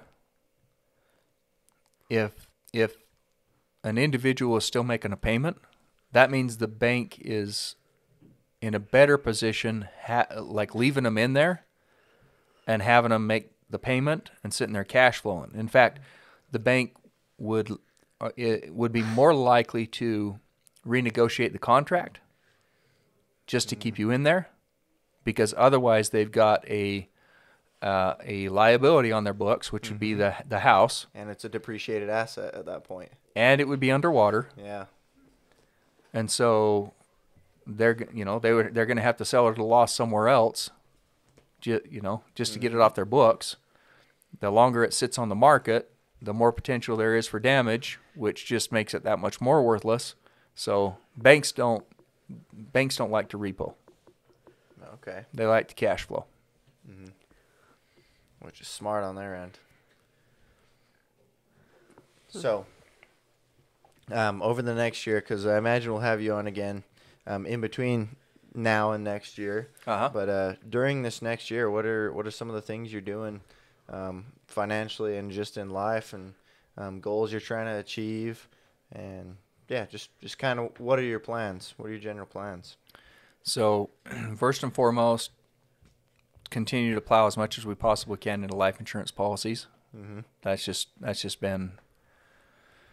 something we do. We save a lot of money, and it's so that we can do all these other things. But so continue to do that. I would like to pick up this year. I would like to pick up another couple of homes. And also I want to do a couple more syndicate investments. There's a couple more of them out there that I got my eye on. So, So syndicate investments, they don't just have to be trailer home land, right? That's what you said, right? Yeah, that's what I said we did last year. The answer is no. Yeah. Like I know that. I want everybody to know that. It can be the apartments or answer is anything, no. right? Yeah. Syndicate can be like anything, right? It can be apartments. Like apartments are very common. Yeah. But and mobile home parks, I've heard of. In fact, some of them that we're looking into this year are ATMs. What? And Well, how would that work? You just get a portion of everybody's pull? There's a fee every time you use an ATM. there's a fee every time you use an ATM. Mm-hmm. So, so a syndicate into ATM investing. I'm looking at ATM investing and what was the other one? Oil and gas. Or not oil and gas. Carbon recapture. All these carbon credits. Yeah. You've probably heard of carbon credits. Uh-huh. So, doing some carbon recapture stuff. And there was another one, I can't remember it off the top of my head right now, but I'm looking into a few different ones. It is quite literally anything. Yeah, one of them we did was a syndicate in life settlements, which is buying life insurance policies. Yeah. Oh, can you talk about how you got cancer and that actually affected how you got the whole life policy and what it did to that? Yeah. Yeah. Do you want me to finish what my plans are for this year, or yeah, jump please. into that? Sorry to even cut you off in the first place. So, what else are we doing? Life insurance policies. Want to look at syndicates. Want to pick up another couple of houses by the end of the year. What else? Started a book, and I'd like to finish it by the end of the year, or be significantly further. Mm-hmm. What are other plans? Some vacations. Vacations, I'm sure. Yeah, got some vacations coming up. It's going to be fun. Mm-hmm. So, yeah. You want to talk about the book a little bit before you go off on the whole life again? Good. Just mention something, but it would be just what topic it's for about. another day. But that's going to be about the experience that I had when I had cancer, and We did a like a blog just to keep the family informed about what was happening on a day-to-day, but it was I had to keep it very surface. Yeah. And so in the book, we're going to get into, we're getting into a lot more detail about what was happening on a physical level, but also there was a lot of stuff happening on a spiritual level that was never disclosed in that blog. And this book will have all that stuff as well. It's going to be cool. That will be very cool to read. Mm-hmm. Because, the majority of the stuff, not even your own family knows about. Yeah, like your I'm immediate family. I'm excited for you guys to read it, because you guys, you guys knew a lot was going on. You could feel a lot was going on, but like the information we were giving you guys, we were doing the best that we knew how, and trying to keep you guys' life as normal as possible. Because of your ages, because you were 14, 15? Yeah, probably right around there. Mm-hmm. And then you were 10? Had to be 10, like 11? Fuck, maybe. It was 8th grade. Yeah. There was a span there. It was it was a few years. Yeah, but anyway, so we were doing our best to keep you guys' life as normal as possible so that you wouldn't have to sit there and carry that stress. But at the same time, we knew you were feeling it. But to sit there and to tell kids at that age, hey, come kiss me goodnight. I don't know if I'll ever see you again. I don't know if I'm going to wake up in the morning. And hey, come kiss me goodnight, or come kiss me bye. Give me a hug and kiss goodbye. I'm going to work. I'm not sure if I'll ever come home. Going to buy some milk. Yeah, no kidding. It's just a bit much for, on top of everything else you guys are dealing with. So it was just like, let's just try to keep it as normal as possible for you guys. And so I'm excited for you guys to read it, especially because now hopefully, in reading it, you'll be like, oh, okay, so that's what was happening. I know what I was feeling. That's what was happening. Now it's coming together, and then you guys can hopefully have closure on it. Oh yeah, for sure. So It'll be very interesting to read. Yeah, I'm excited for it. Then you had another question for me. It was about how the cancer affected insurance and all that for you. Right, your whole life. Mm-hmm. So we had term policies that my old agent put us into, which was a tremendous blessing. And I'm not raising my hand. I'm stretching my shoulder. Sorry. Oh, I thought you had a question. Excuse me, teacher. Yeah.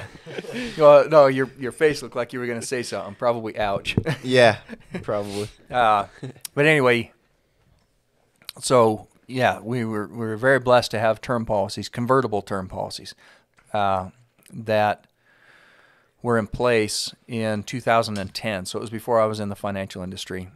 2 years before I even had that conversation. By the way, the guy I had the conversation with was John Stewart, which is another agent at Paradigm Life, and a dear friend. Very smart. Yeah, he's incredibly intelligent. But so had the term policies, got into the financial industry, and started doing life insurance in 2012. That's when I come across it. I believe I applied for a policy in, I don't know if it was the end of 2012 or the beginning of 2013. But when they did the test, the blood test, they said something's off with your blood numbers.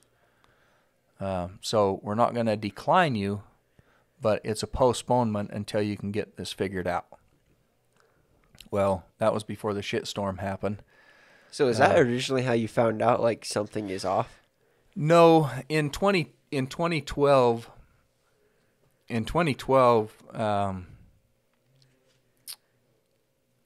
let's see, in 2012, and this is, we're going, how late do you guys want to go? Because this is a whole different conversation, but we got time. Yeah, this is about you. And I'll just be very brief with all this stuff, just because there's so much detail. But in 2012, I thought I had appendicitis. My like down here, around my appendix Lower was right hurting. corner. Mm-hmm. And so, so I scheduled the appointment with our primary care physician, just to go get checked out and just to rule out anything. By the time the appointment came around, my my side was feeling better, but it was just like, you know what, I'm going to keep the appointment, just do a wellness checkup. And by that time, like I've been extremely tired a lot. I couldn't really do a whole lot of activity without just getting totally wiped out. And then I was bruising, quite a bit too. Mm-hmm. So it was just like, let's just keep the appointment. So went in. They did some blood work, and they he called us, and he's like, called us at night. So I was like, oh, that's kind of strange. That's never Like, oh shit, that's never nice. So he's like, I don't mean to alarm you, but I'm going to send you to a hematologist that works at the cancer center. Like, the hell you say? You're not trying to freak us out? Yeah, squeeze me? What? Were you wearing your masks? So anyway, we went to a hematologist. They ran a bunch of blood tests, did a bone marrow biopsy. They had me start giving myself vitamin B shots. I don't know if you guys remember any of that. And you say a bone marrow biopsy, so chill. It's where they stick a fat ass needle in your thigh or your pelvis, right? Or not your pelvis, but like your hip bones. Yeah. And break a chunk of bone off. Correct. It's kind of like a straw. While you're awake, right? That one I think they put me out for. I think they put me out for one of them. Fuck me.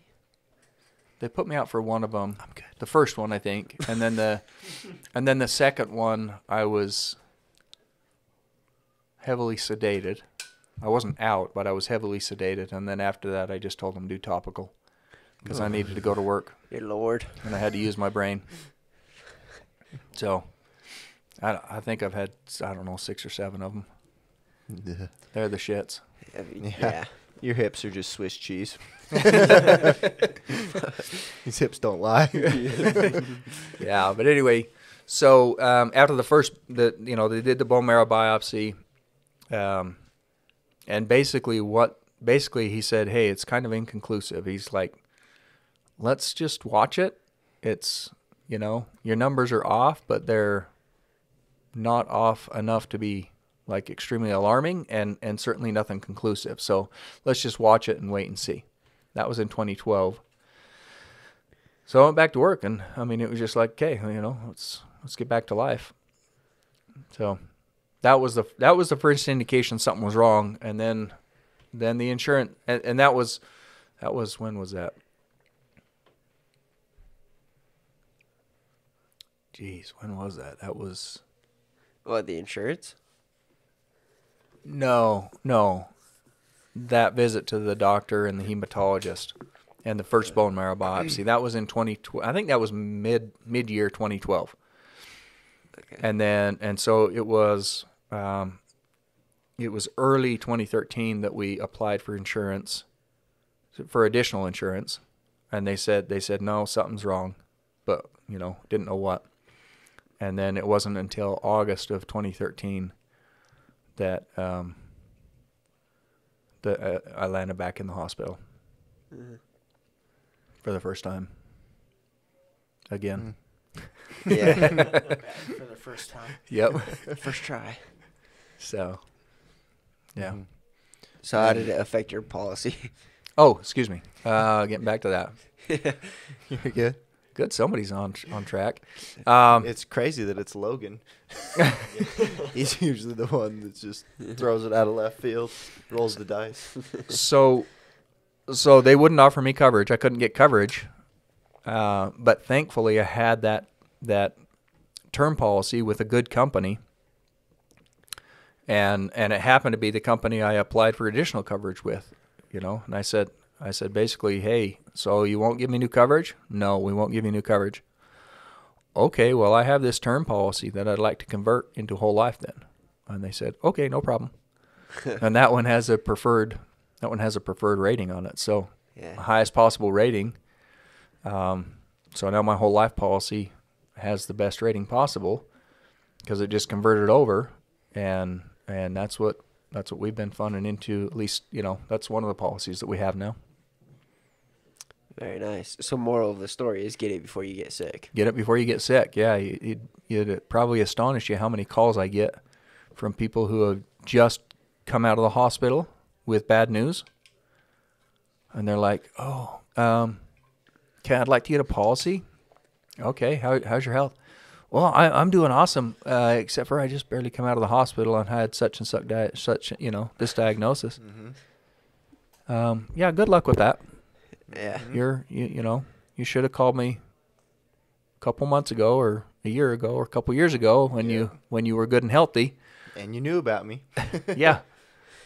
Yeah. So it's like getting in a car wreck and then calling an agent for insurance. They'll tell you to get bent. Yeah. or tell you too little too late. That's basically what I've had to tell a lot of people. Damn. Mm-hmm. Shoulda, woulda, coulda. Yep. So what are your, I don't know, let's say a year in the future, 5 years in the future? What's your goal? We already went over the year. What's your 5 year? I'd like to significantly increase my cash flow from real estate and investments.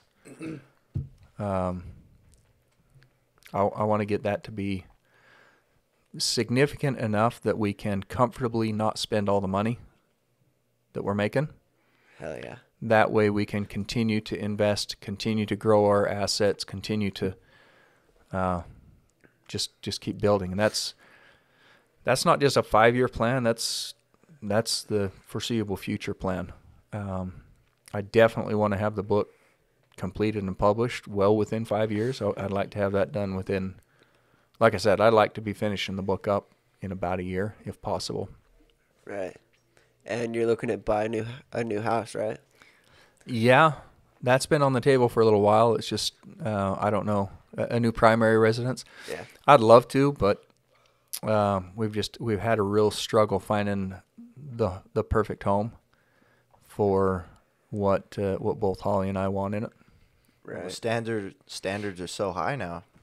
You guys have built before, and now you're looking for a house, potentially a forever home.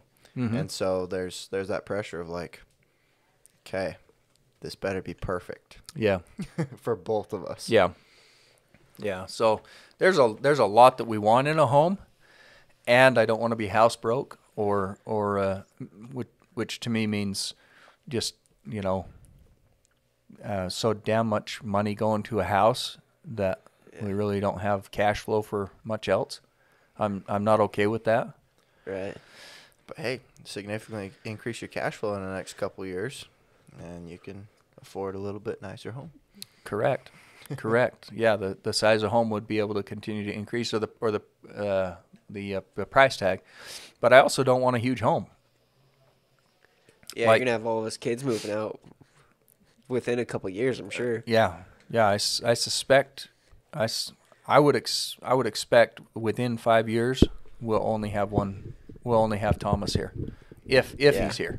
Right. Within 5 years, because he'll be 20 at that point in time, so he may be out and about too. I have no idea, but so I don't want a behemoth, 10,000 square foot home.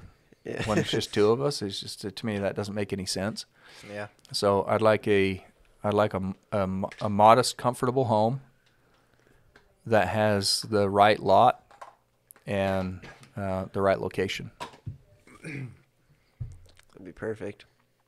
That'll be sick. We'll have to definitely follow up on your next 1 year on how all that's gone and where you're at with your book and investments and all that jazz. Yeah. Heck yeah. Yep. Well, do you have any parting advice for the listeners? Absolutely. Before we let you go? Hell yeah. Absolutely. Start as young as you possibly can. Do your best to save 50% of your income, if not more. And But save it with a purpose. Oh yeah, save it with a purpose, not just to be putting money in a bank account. I know a lot of people who do that. They just throw everything they can in a bank account, and it's like, what are you gonna do with it? That used to be a good strategy when banks were paying interest on monies. Mm-hmm. You know, like you used to be able to get 5-6+% in bank accounts, which was good. But nowadays, with how they're paying almost nothing, it doesn't make any sense to keep any more money in a bank than you absolutely have to. Mm-hmm. So that's why we use life insurance, because you have it's just a far more effective tool. You get a significantly higher rate of return than in a bank. In addition to that, the growth is not taxed, and in addition to that, it's covering your life. So here's a little way, just a little perspective for you. The gains in a life insurance policy are probably 500 to 600 times the gains with money sitting in a bank. Yep, that's crazy. Okay, let's just hypothetically say that they're paying a 0.5% in a bank, which they're not. But let's just hypothetically say that they're paying 50, a 0.5%, not 50 basis points, or 0.5%.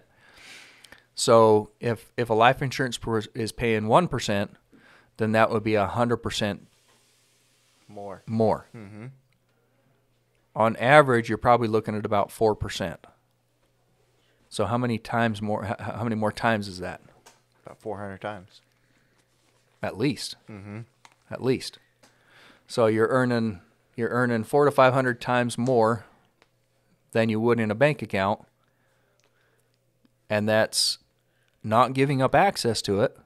You still have access to that money, just like in a bank account, and that's after buying life insurance. Mm-hmm. So why in the hell would anybody keep money in a bank if they could do a life insurance policy? You know? I think some really good advice with that would be like, when you have your dollars, you're spending your dollars on something, make sure it's doing 2 or more jobs for you. Yeah. You know? Yeah. Like, I don't know. Even if you're purchasing a liability, make sure that money is working for you in some way. Mm-hmm. Yeah. So. Yeah, and that, make sure you're getting the value out of what you're doing. I mean, we just bought that trailer and truck, like you're talking about. On the balance sheet, that looks like a pure liability. Mm-hmm. However, the value that we get out of it is tremendous, and is well worth the price tag. Yep, memories are priceless. Yep, memories, time with the family. That's invaluable, priceless, like you say. However, saying priceless also means it has no value. And fire trucks paint the fucking wall. No, serious, brother. I'm absolutely serious. Okay. You know, you can put a monetary value on this stuff because it gives you so much value, but saying something is priceless is the same thing as saying it's worth nothing. It's the same value. You know? Obviously memories are fair enough. Are priceless, but that's something that I heard the other day and I was like, "Holy shit. Yep. Interesting." Yeah. Not how it's commonly used, but yeah. But yeah, if you were to get technical with it, that fire is true. trucks paint the walls, okay? Yeah. We'll leave it at that. So my parting advice would be save a significant part of your income. Live today like nobody will, so that later on you can live like nobody else can. Reach out to me. Get a life insurance policy as early as you possibly can. You're never too young. Yeah. Mm-hmm. And you're never too healthy. It's true. So healthier and younger you are, the cheaper it is for more death benefit, by the way. Yep. And life insurance is the most effective long-term savings tool that I know of. All those super wealthy people use them. Oh yeah. Mm-hmm. Yeah, it's a very common financial tool in very specific circles. Mm-hmm. Awesome. Cool. And where can the listeners reach you at? You can reach me at an email. Are you able to put like my email in the notes? I can put it under. Okay. Reach me by email, or you could reach out to me by phone, 801-382-8626. And then your email, just in case they're listening and not looking at the video. Kelsch at paradigmlife.net. You're going to want to look it up. You're going to want to look at the meeting notes or something. Yes. But it's NKELSCH at paradigmlife, paradigmlife.net. Perfect. Or reach out to any of us, and we'll get you your info as well. Yeah. Yep. Reach out to you guys. Yeah. Yes, sir. Awesome. Cool. Well, we appreciate you coming on again, and look forward to hearing from you Yeah. more. We'll go in more in depth in investing and probably real estate, different financial vehicles, things like that. And One last thing. oh yes, of course. In addition to saving a significant amount, educate yourself on where you like find something that you're interested in and figure out how to monetize it. It's so important to both have the long-term savings and the investment piece. Mm-hmm. So figure out how to invest on the side. It doesn't matter what you do for a day job. Always look for investments. Always look at ways to have a side gig or investments on the side, because you don't, if you have enough investments on the side, then doing your day gig becomes more enjoyable, because you don't have the pressure of, if I don't show up to work and if I don't make a paycheck, I am screwed. Mm-hmm. Then it becomes an option to work, becomes an option to do your day job, or more optional. If you've got your own side gig going, then it's like, hey, if something falls through and this job doesn't work out for some reason, or I get fired or whatever, I'm not totally destitute. My family's not totally destitute. You got something on the side, and you figure things out. Yeah. Just Absolutely. remember, for those of you who have played the cash flow game, the plumber usually gets financial freedom first, because their expenses are low and their income is low, but it doesn't matter where you're at. You can figure it out. Yep. Awesome. Well, thank you. Yes, Yeah, thank you. thanks Hopefully again. it didn't take up too much of your time. No, you're good. Always a pleasure. Yeah. Yeah, And we'll Appreciate see you guys having me on. Yeah. absolutely. And we'll see you guys next week with the book Principles by Ray Dalio, and we'll be hopefully having on another guest next week. We'll Yes. see. Like, comment, subscribe. Peace. Peace out. See you.